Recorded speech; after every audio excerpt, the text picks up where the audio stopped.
My name is Troy Poposky. My name is Carolyn Hughes, and today we're going to present to you the findings of our global study tour as part of this subject in relation to the Indian economy and the Australian economy, and how both of these economies can learn lessons from each other.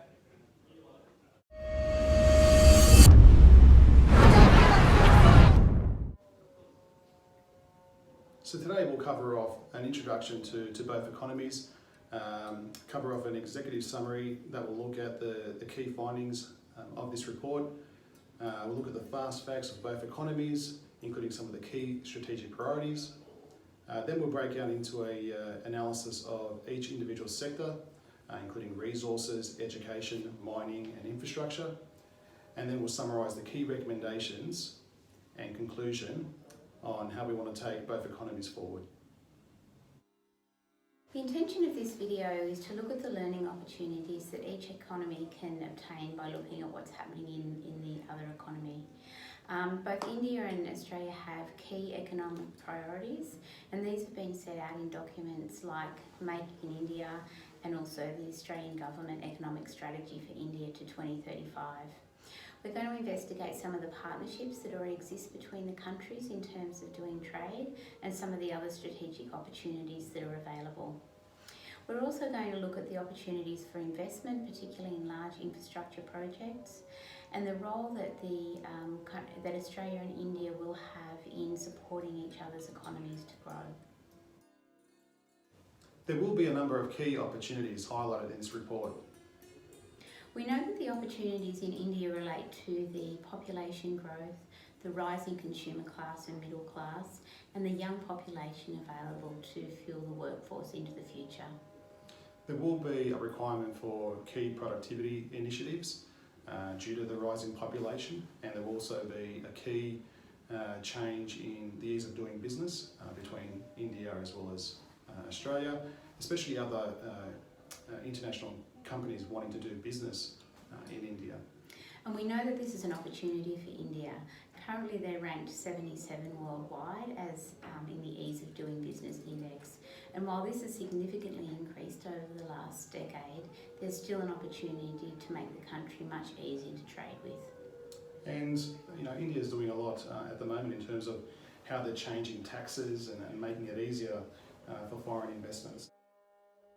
If we have an overview and look at the statistics relating to each economy, we'll uncover some interesting facts. So we know that in Australia there's a GDP growth of about 3.1% per annum. In India it's about 7.7% as of 2018, but there is a slowdown at the moment. That's right, and I think we'll notice in Australia that our inflation has been very low for a long period of time, currently sitting at 1.9%. Which is great for the Australian economy, but for India we're seeing a vast different scenario with a 4.5% inflation rate. With our foreign investments, we're seeing that in Australia this is forming about 3.5% of GDP and $42 billion US. It's a bit different in India. There's about a 19% investment of GDP, which is slightly behind Australia, but there are opportunities to grow. And from a population perspective, Australia has just under 25 million people with about a 1% per annum population growth.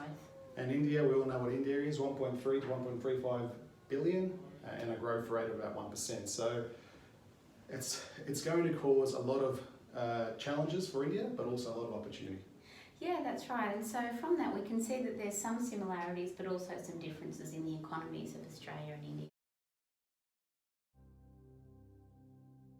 Really key economic priorities at the moment that are being rolled out nationwide, and they include a significant investment in innovation and science, a plan for the defence industry, significant plans around export trade deals.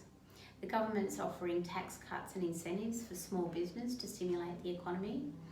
And in terms of India specifically, the government's currently rolling out the India Economic Strategy. For India, it's slightly different, but it's going to pose some opportunity for Australia as well as Australian business. In particular, the liberalisation of the foreign direct investment policy and regime, so there'll be eases there, which would be great.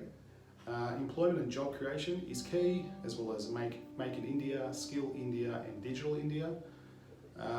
and the last one there being the goods and services tax, which has been recently implemented. And some of these economic strategies for both countries are going to form the basis of what we discuss for the rest of the presentation. Once we'd completed the global study tour, we sat down and we worked out what we thought our initial view was of the strengths of each particular economy. And for Australia, we thought those definitely related to the supply of natural resources, our higher education system, our tertiary system and university system within Australia was a strength. The environment, particularly in relation to our regulation, control of pollution and waste. We've also got a very strong healthcare system backed by Medicare, which provides free, affordable healthcare for all Australians. In other areas, we thought things like fintech, transport, infrastructure, banking, urbanisation and building and regulation codes were a real strength in the Australian economy.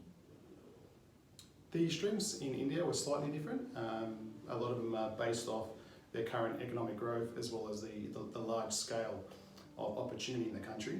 But we thought ICT and digital capability is one major strength and an opportunity for Australia, especially around partnering around key digitalisation initiatives.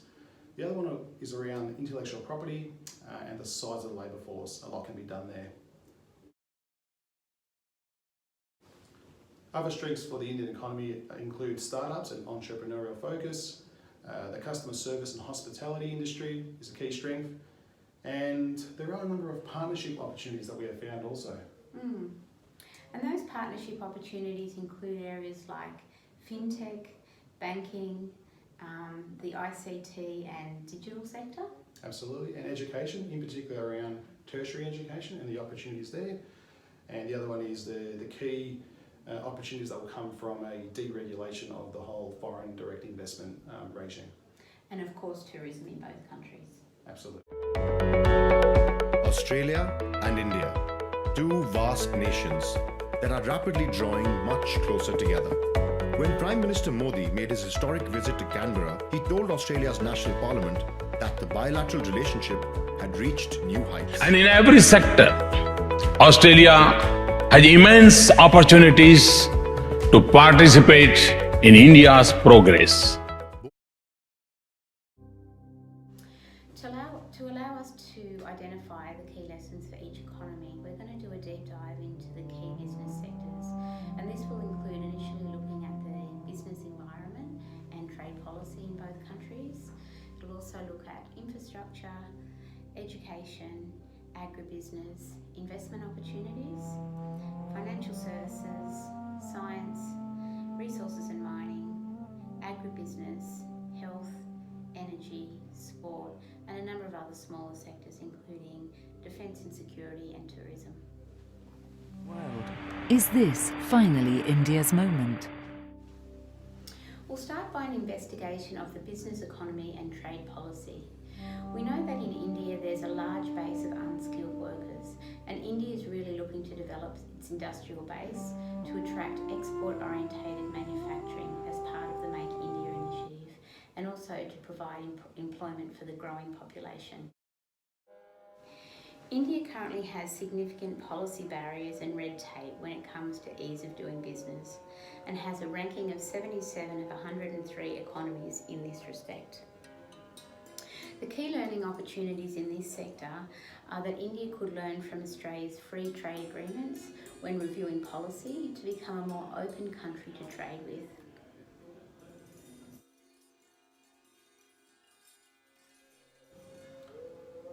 The investment sector also poses an opportunity for both economies, in particular after the deregulation of the foreign direct investment regime.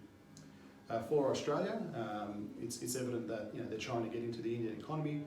For India, we're seeing a lot more investment from international companies, and we can also see an increase in foreign direct investment over the last few years, from $4 billion in 2000 to now $61 billion.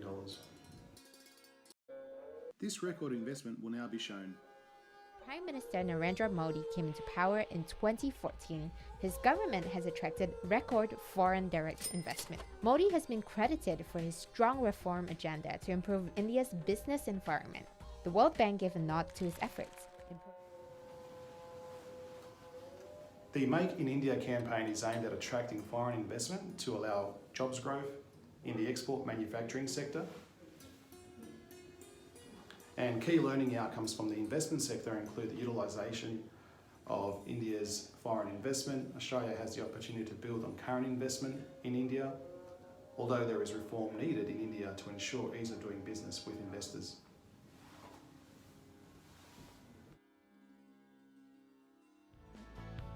A young country eager to learn, grow and move forward. There's of course no debate around the fact that education is going to be the game changer for India in the years and decades ahead. Along with the government, private players now playing a very crucial role in changing the education scenario in India. But of course, the glass is half full and half empty as always. What do we need on the road ahead? We've made a beginning, but how can we leverage our position? That's what we are looking at in this special. As students completing an MBA course, we're really interested in education and we're fortunate enough to visit IFIM and BIMTech when on our recent India study tour. So a couple of questions that we've raised since that are how can Australia attract more students from India and vice versa? And we can see that students coming to Australia has been increasing over the past 20 years. Are the fees too high at our universities? Can scholarships be ramped up to encourage more students to come and study with us? These are some of the things that we investigated in this part of our video. We know that in India, there's a requirement for an additional 200,000 secondary schools, 35,000 colleges, and 700 universities to meet educational demand, with the government requiring an additional 120 million skilled workers by 2022. We identified learning opportunities for both countries, including that Australia could learn from the free model of university education that India has to make education at a tertiary level more affordable for Australians. India could adopt Australia's affordable model of primary and secondary education to attract more young people into schools, while at the same time building the skilled workforce that will be necessary in the future.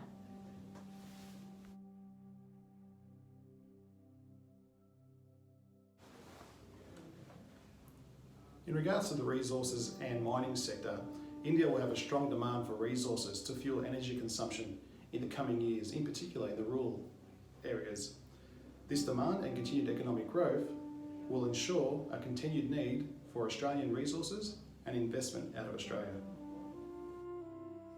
One of the key learnings here is India could tap into Australia's expertise in mining through building closer government relationships to assist with policy and advocacy in this area.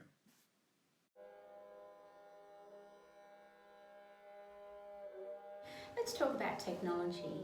So India's export services are dominated by ICT, where it's recognised as one of the leading exports coming out of India. ICT is also an important employment sector for skilled workers in India. This was observed on our study tour where we visited an ICT company known as Infosys. Infosys employs 12,000 people and regularly trains and develops employees to work in their company.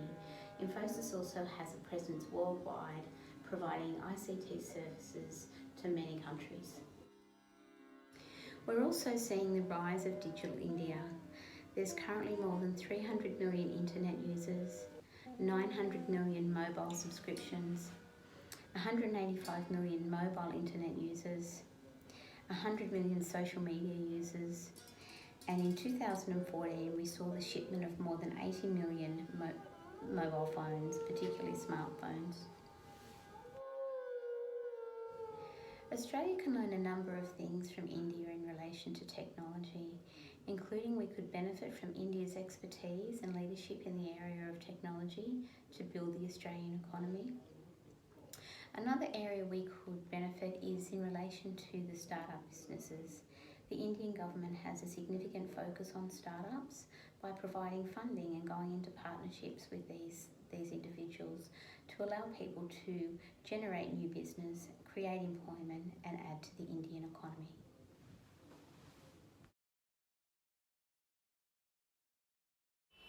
By the middle of this century, India will overtake China to become the world's most populous nation. The question is, where will the food come from for 1.5 billion people? Already, half the kids under age 4 in the country are malnourished. With the agriculture sector, there are a number of challenges for India. Some of the challenges include the increase in urbanisation, minimising the amount of land available for agriculture, the demand for agriculture and local foods will increase in the coming years as population grows. Supply will be a challenge for India, and an increase in agriculture production is required and poses a great opportunity for Australia to assist India in that area. So in terms of agriculture, Australia does expect agri-trade with India to pick up in the coming years. Some of the key learnings and outcomes and opportunities include partnerships, which would allow India to learn from Australia's considerable expertise in agriculture to obtain advice and increase agricultural production, which would have benefits for the Indian population in terms of health and education.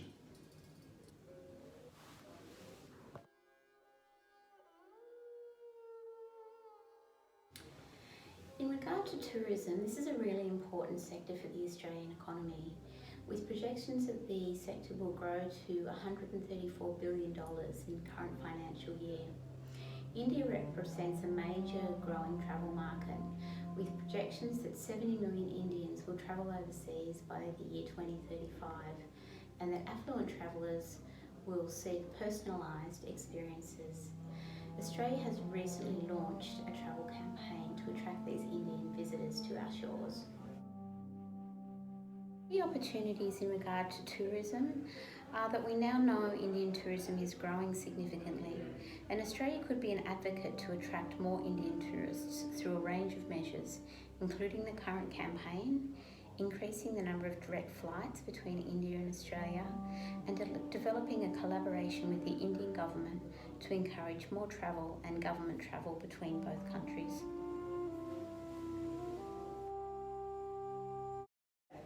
The energy sector for India and Australia is also pivotal for both economies' growth. With India, it's the third largest consumer of energy. Its major source is dominated by fossil fuels, in particular coal. It contributes to close to 60% of the country's energy supply, and a large percentage is imported out of Australia. So there is an opportunity for Australia to continue exporting into the Indian market, but there needs to be a change, and the change needs to be around renewable sources, and there's already a push to move into solar power as a key differentiator for both economies, but also to help pollution and the environment. Australia can help with services and infrastructure for improved distribution. Key learning opportunities. With solar use on the increase, coal exports to India are at risk of falling. Australian expertise in other sources such as solar and wind can be an opportunity for increased international investment.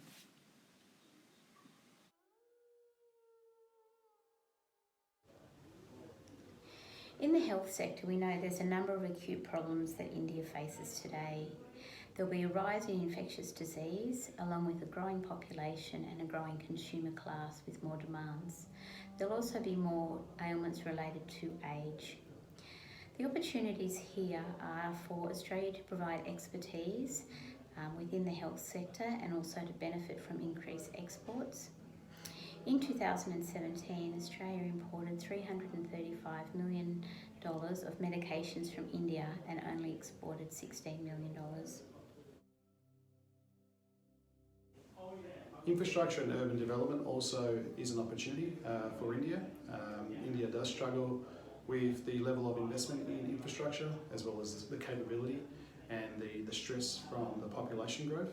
But there are a number of headlines who are reiterating the major problems facing India. And also population and economic growth has placed stress on all forms of infrastructure, including electricity, roads, rail, and other forms of transport. Australia understands the need for capital investment and can help in financing major projects, in particular in transport infrastructure.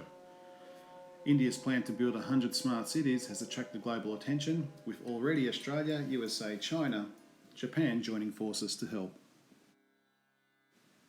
There is also an opportunity to attract foreign investment into India's economy. For example, a recent announcement by two world retirement funds, one being Australian, to invest at least $500 million US in India's infrastructure-focused sovereign wealth fund. The financial service sector is growing rapidly in India, with an 8.5% per annum growth currently being experienced leading into 2040. Growth in India will continue to be driven by rising incomes and digital adoption. The rise of digital is the latest contributor to growth for both India and Australia.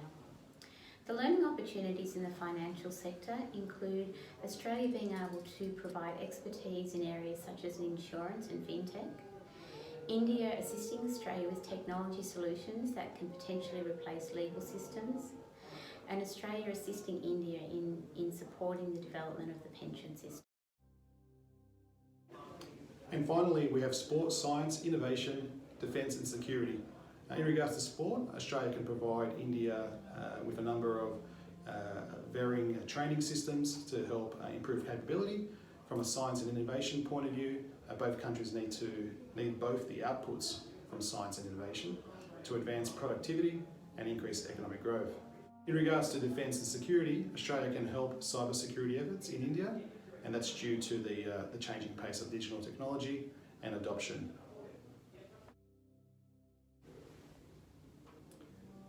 In terms of the recommendations, there are a number of opportunities for both economies. The major recommendation that we would make is that both Australia and India continue to engage in strategic partnerships and look for ongoing opportunities to form relationships and partnerships around assisting each other to build the economy. What will be important, I think, for India is also to push for free trade policies in order to increase investment into the country.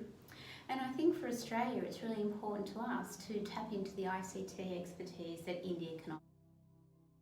Key business sectors where we see that Australia and India can work together and learn from each other. In terms of education, providing opportunities for Indian students to study domestically and internationally to ensure a skilled workforce for future growth. Yeah, I would say free trade, in particular for coal or all other natural resources. And Australia can assist India to build an affordable, sustainable healthcare system to cater for future population growth. Yeah, and with that population growth, there are going to be increased demand on agriculture, and that will be a key priority for the economy. We also know that Australia is looking at growing our tourism base, and Indian travellers will be a significant opportunity for us to market to as far as Indians travelling to Australia for tourism opportunities.